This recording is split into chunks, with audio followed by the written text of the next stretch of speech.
کسی زمانے کا قصہ ہے۔ ایک چھوٹے سے گاؤں میں ایک گوالا رہتا تھا جس کا نام پارس تھا اور اس کی بیوی کا نام ہائمہ تھا۔ دونوں میاں بیوی ایک طبیلے کے مالک تھے۔ وہ دونوں اپنی بھینسوں کا بہت اچھے طریقے سے خیال رکھتے تھے اور ان کو بہت عمدہ خوراک دیتے تھے۔ اس وجہ سے پارس کی بھینسیں بہت عمدہ دودھ دیتی تھیں۔ گاؤں میں سبھی پارس اور ہائمہ سے دودھ لیتے تھے اور دونوں میاں بیوی اچھا خاصا کما لیتے تھے اور ان کی گزر بسر اچھی ہو جاتی تھی۔ لیکن اتنا اچھا خاصا کمانے کے باوجود پارس خوش نہیں تھا۔ وہ ہمیشہ ایک بڑے گھر اور مہنگی مہنگی گاڑیاں خریدنے کے بارے میں سوچتا رہتا تھا۔ میں نے اپنے گاؤں کے باہر بہت عالیشان گھر دیکھا ہے، ہمیں وہ خریدنا چاہیے، اور ہمیں ایک بہت عمدہ اور مہنگی کار خریدنا چاہیے، اور خدمت کے لیے بہت سے نوکر چاکر رکھیں گے۔ یہ لالچ تمہارے لیے اچھا نہیں ہے، ہمارے پاس بہت کچھ ہے۔ تم اس چھوٹے سے گھر میں کیسے خوش رہ سکتی ہو؟ اور اس طبیلے میں ان بھینسوں کی بدبو مجھ سے برداشت نہیں ہوتی۔ پر ہمارا یہی تو روزگار ہے۔ زیادہ عرصہ نہیں رہے گا، بہت جلد میں اس گاؤں کا سب سے دولت مند شخص بنوں گا۔ پارس جب بھی دودھ بیچنے جاتا، گاؤں والے اس کے دودھ کی تعریف کرتے۔ پارس، تمہارا دودھ بہت خالص اور صحت مند ہوتا ہے۔ تم ضرور اپنی بھینسوں کی بہت اچھی دیکھ بھال کرتے ہوگے اور ان کو بہترین غذا دیتے ہوگے۔ ہاں، میں کرتا ہوں ان کی بہت اچھی دیکھ بھال، پر اب نہیں۔ میں ایک بار دولت مند ہو جاؤں تو ان سب کو بیچ دوں گا۔ مجھے اپنے گھر میں ان کی بدبو پسند نہیں۔ پر وہ بھینسیں ہی تو تمہارا روزگار ہیں، تمہیں ان سے محبت کرنی چاہیے۔ تمہیں اپنے کام سے لگن اور محبت ہونی چاہیے۔ میں بھی انڈے بیچتا ہوں اور ان میں بھی بدبو ہوتی ہے، مگر مجھے اپنے کام سے کوئی شکایت نہیں اور مجھے اپنے کام سے محبت ہے۔ تو پھر خیر، انڈے بیچنا ہی شاید تمہاری تقدیر ہے، پر میری تقدیر میں اور اہم کام باقی ہیں۔ مہنگی چیزیں خریدنا، مہنگا لباس اور مہنگا گھر میری تقدیر ہے۔ یہ لالچ تمہیں کہیں کا نہیں چھوڑے گا میرے بھائی۔ یہ بات تم جتنی جلدی سمجھ لو گے تمہارے لیے اتنا ہی بہتر ہوگا۔ او چلو، میں نے پہلے ہی اپنا وقت یہاں برباد کر دیا، اب میں جاتا ہوں۔ ان بدبودار انڈوں کا کاروبار تمہیں ہی مبارک ہو۔ پارس کو جلدی تھی دولت مند بننے کی۔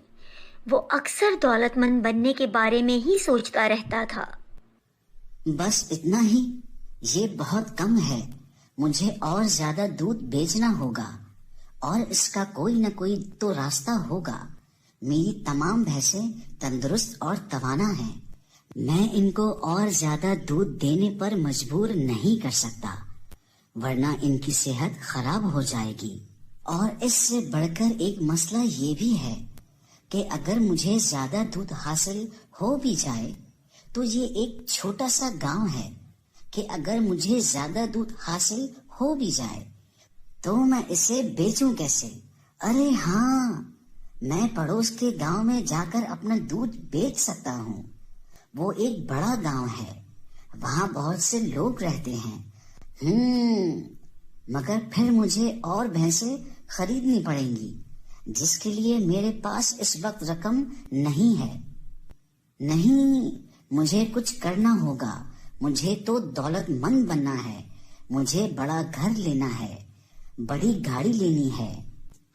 مجھے کچھ تو کرنا ہوگا، مجھے دودھ کی مقدار بڑھانی ہوگی۔ جب وہ اپنے گھر کی طرف روانہ ہوا تو اس نے دریا پر پہنچ کے سوچا، کیوں نہ میں دودھ میں پانی ملا دوں، اس طرح مجھے نئی بھینس بھی نہیں خریدنی پڑے گی اور دودھ کی مقدار بھی بڑھ جائے گی اور میں پڑوس کے گاؤں میں بھی دودھ بیچ سکوں گا۔ یہ بہترین ترکیب میرے ذہن میں آئی ہے۔ اس طرح کسی کو پتا بھی نہیں چلے گا کہ میں نے دودھ میں پانی ملایا ہے، اور میں زیادہ منافع بھی کما لوں گا۔ اور اس نے اگلے دن جب دودھ بیچنے کے لیے نکلا تو تمام بوتلوں میں آدھا دودھ بھرا اور آدھی بوتل خالی رہنے دی۔ پھر وہ دریا پر گیا اور اس نے بوتلوں میں پانی ملا دیا۔ پھر وہ گاؤں میں گیا اور اس نے سب کو وہ دودھ بیچ دیا۔ پانی ملانے کی وجہ سے آج اس کے پاس بہت سا دودھ بچ گیا، جسے پھر اس نے پڑوس کے گاؤں میں بیچ دیا۔ اس رات پارس بہت خوش تھا۔ اگر میں یہی کرتا رہا تو میں بہت جلد دولت مند بن جاؤں گا۔ پھر اسی طرح دن گزرتے گئے اور پارس ایک دولت مند شخص بن گیا۔ اس نے اپنے لیے ایک عالیشان گھر اور ایک گاڑی خریدی، اور اب وہ عمدہ لباس پہننے لگا۔ اب اس کا کاروبار بڑھنے لگا۔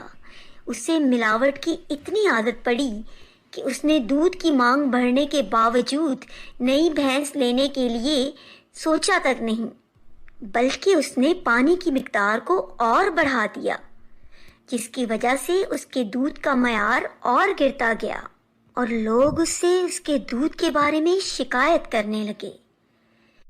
گاؤں والے اس کے گھر کے باہر جمع ہو گئے اور اس سے شکایت کرنے لگے۔ پارس، ہمیں تم سے تمہارے دودھ کے بارے میں شکایت ہے۔ اب تمہارا دودھ بالکل پانی کی طرح ہوتا ہے، اور اب اس کا ذائقہ بھی وہ نہیں رہا، اور تمہارے دودھ کو پی کر ہمارے بچے بھی بیمار ہو رہے ہیں۔ کیا کچھ بھی نہیں بدلا ہے دودھ میں؟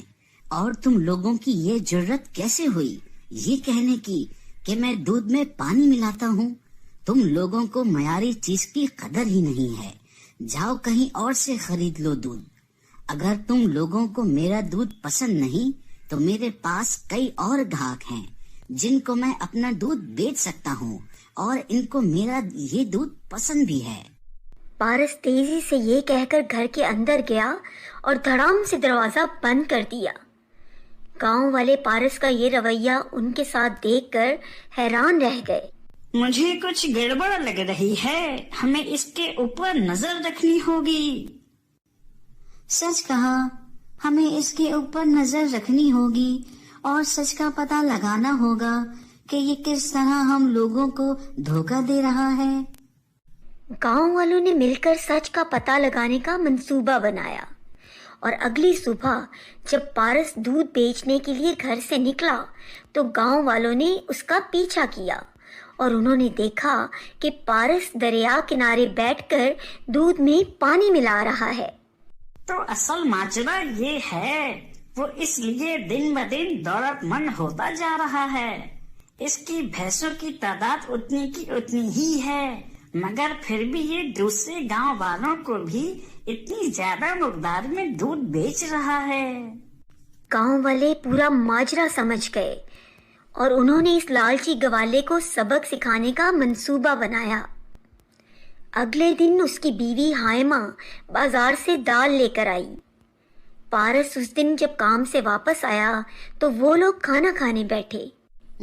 کیا تم نے آج کیا پتھر پکائے ہیں؟ نہیں، یہ دال ہے، آج ہی تو میں بازار سے لائی ہوں۔ دکاندار نے تمہیں دال کے ساتھ چھوٹے چھوٹے پتھر ملا کر بیچ دی ہے۔ کل میں جا کر دکاندار سے بات کروں گا۔ اس رات دونوں میاں بیوی بھوکے پیٹ سوئے۔ اگلے دن دونوں دکاندار کے پاس گئے۔ تم نے ہمیں کیا بیچا؟ ہم نے تمہیں دال کے پیسے دیے تھے، پتھروں کے پیسے تو نہیں دیے تھے۔ جاؤ کہیں اور سے جا کر خریدو۔ اگر تمہیں میری دکان کا سامان پسند نہیں تو مجھے تمہاری ضرورت نہیں۔ پارس غصے میں گھر واپس آیا۔ کچھ دیر بعد وہ باہر گیا اور 1 درجن انڈے لے کر آیا۔ جب اس نے انڈے توڑے تو ان میں سے 10 انڈے پتھر کے نکلے۔ وہ غصے میں آگ بگولا ہو کر دکاندار کے پاس گیا۔ میں نے انڈوں کے پیسے دیے تھے، پتھروں کے تو نہیں۔ ہم نے بھی تمہیں دودھ کے پیسے دیے تھے، پانی کے نہیں۔ جاؤ کہیں اور سے جا کر خریدو۔ اگر تمہیں یہ پسند نہیں، مجھے تمہاری ضرورت نہیں۔ یہ سن کر پارس غصے سے گھر چلا گیا۔ اب اس کے ساتھ یہ ہونے لگا، وہ جب بھی کچھ سامان بازار سے خرید کر لاتا اس میں کچھ نہ کچھ گڑبڑ ضرور ہوتی۔ وہ لاتا کچھ اور سامان سے نکلتا کچھ۔ میں اس چیز سے تنگ آ گئی ہوں، آخر اس کی وجہ کیا ہے؟ کوئی ہمیں صحیح سامان کیوں نہیں دیتا؟ وہ ہمیں دولت مند ہوتا دیکھ کر ہم سے حسد کر رہے ہیں اور ہمیں لوٹنے کے چکر میں ہیں۔ پارس اپنے لالچی رویے کی وجہ سے ایسا اندھا ہوا تھا کہ اس کو یہ سمجھ نہیں آئی کہ اس نے بھی تو ان سب کے ساتھ یہی کیا تھا، اور جب وہ اس کے پاس شکایت لے کر آئے تھے تو اس نے یہ کہہ کر انہیں دھتکار دیا تھا کہ اگر ان کو اس کا دودھ پسند نہیں تو کہیں اور سے جا کر لے لیں، اس سے ان کی کوئی ضرورت نہیں۔ کچھ دنوں بعد پڑوس کے گاؤں والوں نے بھی اس سے دودھ خریدنا بند کر دیا۔ جب اس کے پاس خرچے کے لیے کوئی رقم نہ بچی تو اس نے اپنے استعمال کی وہ چیزیں بیچنا شروع کریں جو اس نے ملاوٹ شدہ دودھ بیچ کر اس رقم سے خریدی تھی۔ اب پارس ایک غریب گوالا بن گیا تھا۔ اس کے پاس چند ہی بھینسیں بچی تھیں اور ایک چھوٹا سا گھر بچا تھا۔ اب تمہیں عقل آئی کہ تم نے کیا کیا؟ تمہاری لالچ کی وجہ سے ہم غریب ہوئے ہیں۔ اگر تم لالچ نہ کرتے اور ایمانداری سے خالص دودھ بیچتے تو آج ہم اس حال میں نہ ہوتے۔ ہاں، میں تمہاری بات سے اتفاق کرتا ہوں، تم صحیح کہتی ہو، مجھے تمہاری بات ماننی چاہیے تھی۔ دولت نے مجھے لالچی بنا دیا تھا۔ اب میں نے اپنی دولت ہی نہیں کھوئی بلکہ میں نے لوگوں کا اعتماد اور اپنی عزت بھی کھو دی ہے۔ ہائے افسوس، کاش میں لالچ نہ کرتا۔